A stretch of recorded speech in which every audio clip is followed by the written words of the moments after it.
Deep Down Cleaning, your one-stop cleaning outfit for deep down results.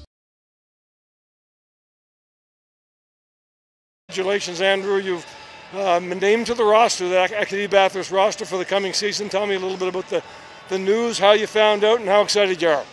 Well, after our preseason game in Halifax, they had cuts the next day back in Bathurst, and they were bringing in the players individually.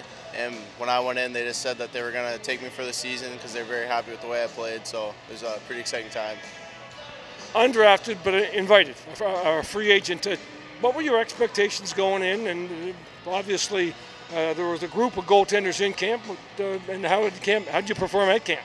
My expectations going in were I just wanted to have a tough, not a tough camp, but work hard in the camp, see how far I could last, hopefully end up cracking the roster. But I was fortunate enough to have a great preseason against St. John and Halifax, so I was fortunate enough to make the roster this year.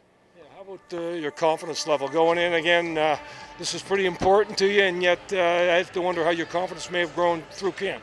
I thought my confidence was up there because I was able to join the team last year to go to the Memorial Cup in Regina, so that was a very big confidence booster for the camp because I was used to the practices and the way the play is, the speed. So learning from the team that won the whole CHL last year was very great for me for the camp. Andrew, some would consider you a long shot, a real long shot to play in the queue, again, undrafted there, and yet you continue to push to get better. Tell me a little bit about that, whether it was a struggle, or tell me about the process over the last 3 years. I thought my first 2 years in the league were a bit of a struggle because I wasn't really the go-to guy. I was the backup behind two goalies, Jack Lyons and Alec McDonald. But going into my third year, I knew I'd be the starter, so that gave me a chip on my shoulder. And I was fortunate enough to have a great coaching staff down home that pushed me every practice, every day, and they just made me who I am today, so I'd really like to thank them.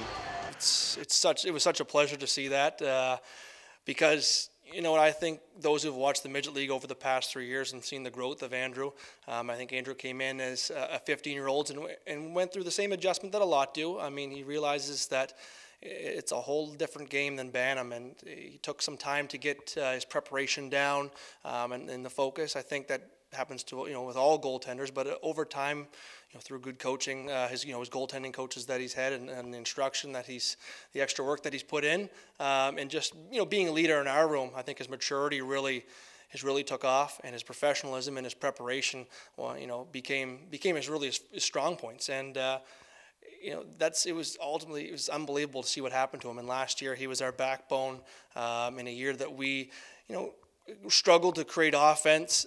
He was the guy that kept us in a lot of games, and you know what? It was funny, the amount of games that he won for us. He would put all the blame on his own shoulders for the games that we lost. So to have a guy like that, it really rubbed off on a lot of people.